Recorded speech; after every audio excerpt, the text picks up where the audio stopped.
Assalamualaikum warahmatullahi wabarakatuh. Kembali lagi bersama saya Adila Prima Putri, NIM 19231001 dari Prodi Pendidikan Ilmu Pengetahuan Alam, Fakultas Matematika dan Ilmu Pengetahuan Alam, Universitas Negeri Padang. Pada kesempatan kali ini, saya akan membahas tentang Rencana Pelaksanaan Pembelajaran atau yang biasa kita sebut dengan RPP. Ini merupakan tugas dari mata kuliah Kajian Pengembangan Kurikulum IPA yang diampu oleh Ibu dosen Monika Primasari MPD. RPP yang akan kita bahas adalah RPP untuk KD 3.1 dan KD 4.1 kelas 7 semester 1 untuk tingkat SMP. Baiklah, yang pertama saya akan membahas tentang alokasi waktu per KD dan per materi. Yang pertama akan kita bahas yaitu alokasi waktu per KD. Pembelajaran dan penilaian materi objek IPA dan pengamatannya memerlukan waktu 15 jam pelajaran atau 6 kali tatap muka, yang terdiri dari 5 jam pelajaran per minggu yang diorganisasikan menjadi 2 kali tatap muka, yang masing-masing membutuhkan 3 jam pelajaran dan 2 jam pelajaran. Selanjutnya yaitu alokasi waktu per materi. Nah, materi objek IPA dan pengamatannya memerlukan 6 kali tatap muka, yang terdiri dari pertemuan pertama membahas tentang penyelidikan IPA yang membutuhkan waktu 3 jam pelajaran, pertemuan kedua membahas tentang pengukuran membutuhkan waktu 2 jam pelajaran, pertemuan 3 masih membahas tentang pengukuran memerlukan waktu 3 jam pelajaran, pertemuan keempat membahas tentang besaran pokok yang memerlukan waktu 2 jam pelajaran, dan pertemuan kelima membahas tentang besaran turunan memerlukan waktu 3 jam pelajaran, dan pertemuan keenam yaitu pelaksanaan ulangan harian yang memerlukan waktu 2 jam pelajaran. Selanjutnya, kompetensi dasar dan materi pokok. Yang pertama, kompetensi dasar. KD 3.1 menerapkan konsep pengukuran berbagai besaran dengan menggunakan satuan standar atau baku. KD 4.1 menyajikan data hasil pengukuran dengan alat ukur yang sesuai pada diri sendiri, makhluk hidup lain, dan benda-benda di sekitar dengan menggunakan satuan tak baku dan satuan baku. Selanjutnya yaitu materi pokok, yaitu objek IPA dan pengamatannya, yang terdiri dari penyelidikan IPA, pengukuran, besaran pokok, dan besaran turunan. Oke, selanjutnya pendekatan, metode, dan model pembelajaran. Yang pertama itu pendekatan pembelajaran. Nah, pendekatan yang digunakan adalah pendekatan saintifik. Pendekatan saintifik adalah suatu cara untuk memperoleh pengetahuan melalui prosedur-prosedur tertentu yang bersifat ilmiah. Nah, tahapan kegiatan pembelajaran dengan pendekatan saintifik ini ada 5. Yang pertama yaitu mengamati, yang kedua menanya, ketiga mengumpulkan informasi atau eksperimen, yang keempat mengasosiasi atau memproses informasi, dan yang kelima mengkomunikasikan. Selanjutnya yaitu metode yang digunakan. Metode pembelajaran yang digunakan adalah metode diskusi dan eksperimen. Nah, metode diskusi adalah cara menyajikan pelajaran dengan menugaskan siswa untuk mengumpulkan pendapat, membuat kesimpulan, atau menyusun berbagai alternatif pemecahan masalah. Sedangkan metode eksperimen adalah cara menyajikan pelajaran dengan menugaskan siswa untuk melakukan percobaan dengan mengalami dan membuktikan sendiri tentang sesuatu yang akan dipelajari. Yang ketiga, model pembelajaran. Nah, model pembelajaran yang digunakan adalah model integrate.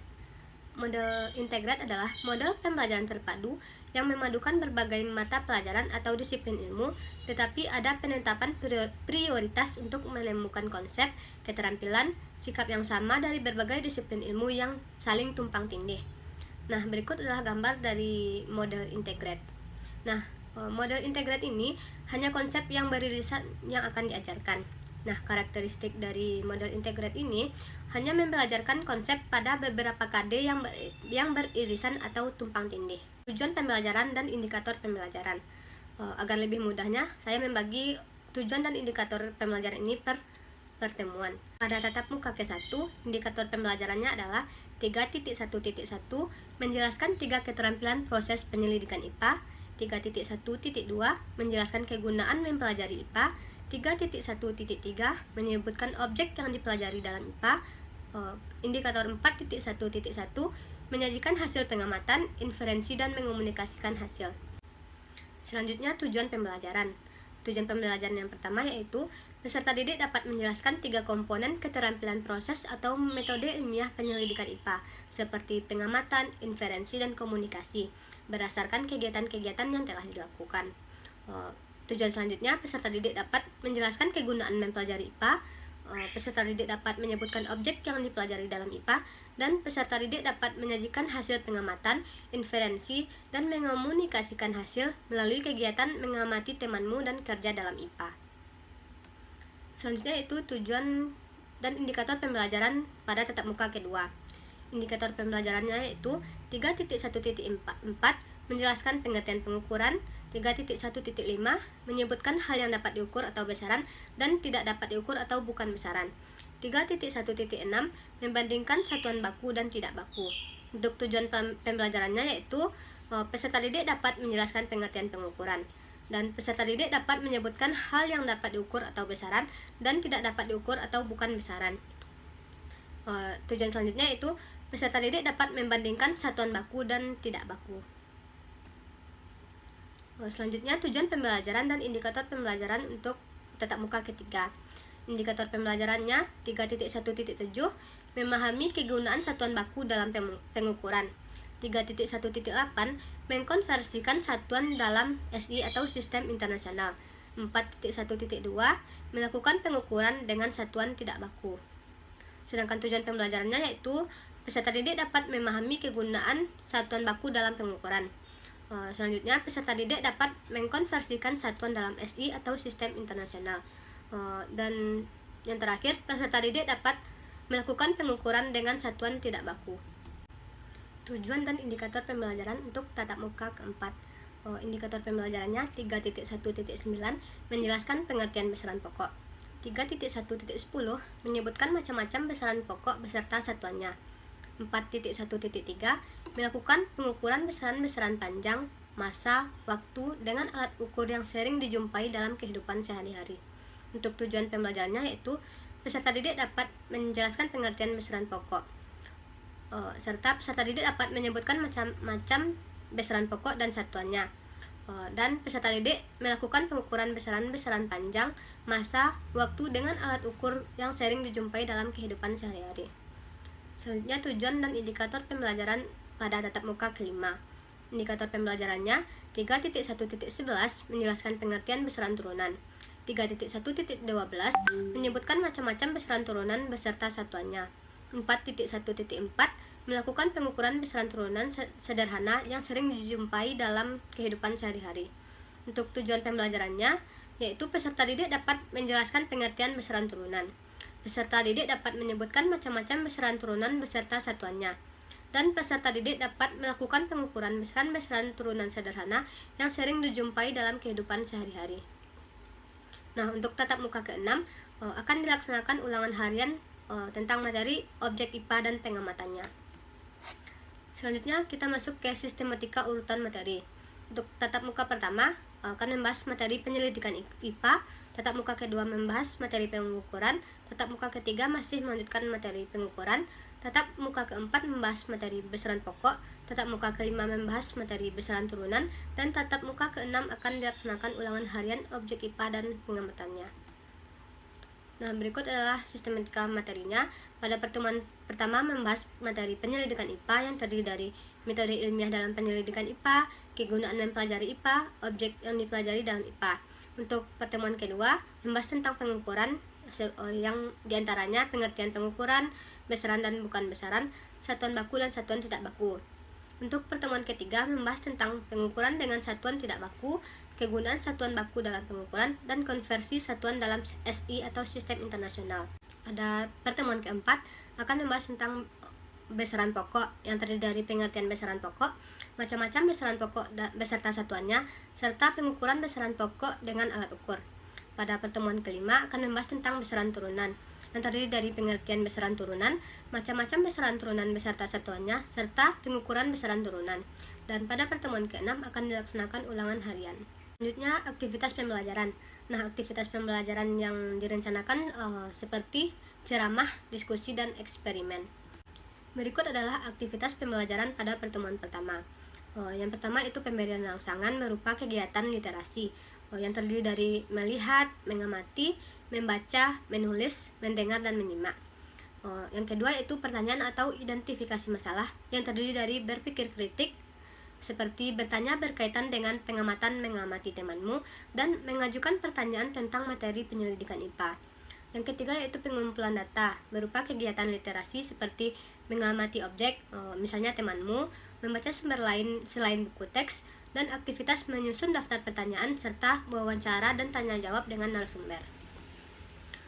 Selanjutnya itu kerjasama, yang terdiri dari kegiatan mendiskusikan, mengumpulkan informasi, mempresentasikan ulang, dan saling tukar informasi.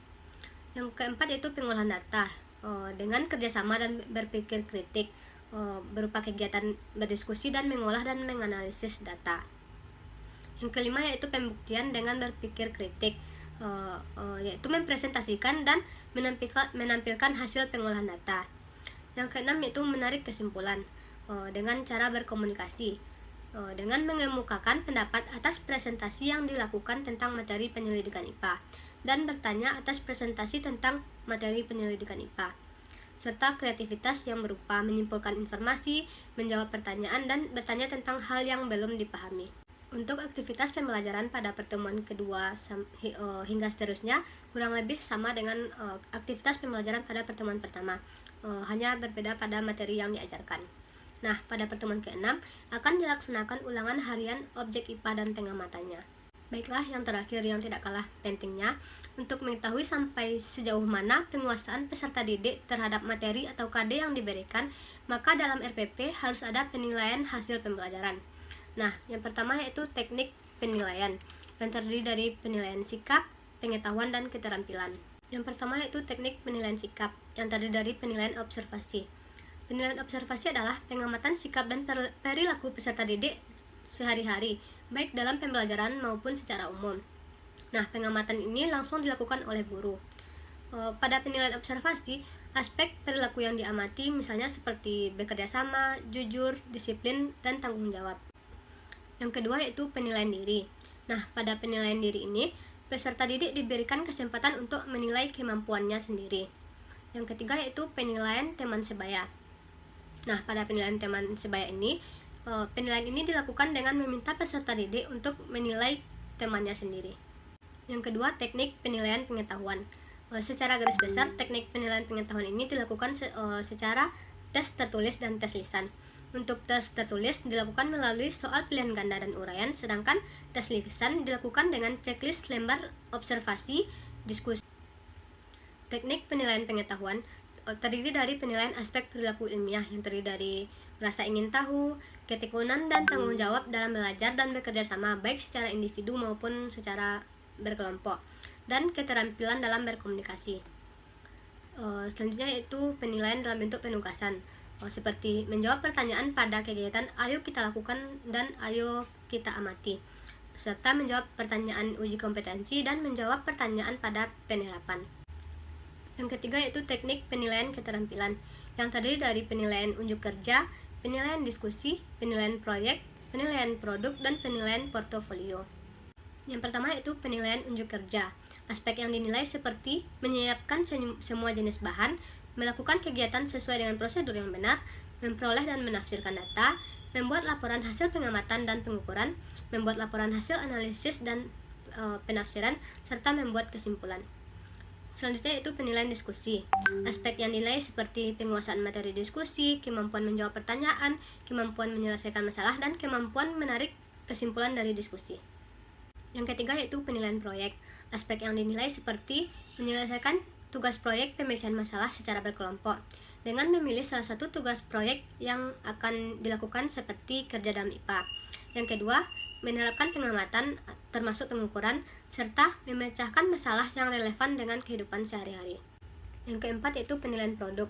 Aspek yang dinilai seperti hasil rumusan pertanyaan atau masalah yang akan diselidiki, hasil rumusan hipotesis, hasil perencanaan percobaan, hasil pengamatan dan pengukuran, serta hasil analisis dan kesimpulan. Yang terakhir yaitu penilaian portofolio. Nah, pada penilaian portofolio ini berisi kumpulan semua tugas yang sudah dikerjakan oleh peserta didik, baik berupa resume, PR, dan lain-lain. Nah, aspek yang dinilai seperti data sesuai dengan hasil percobaan, data berisi nama, benda yang diukur, alat ukur, dan besaran yang digunakan, serta laporan atau resume runtut dan rapi. Nah, baiklah, sampai di sini materi dari saya. Assalamualaikum warahmatullahi wabarakatuh.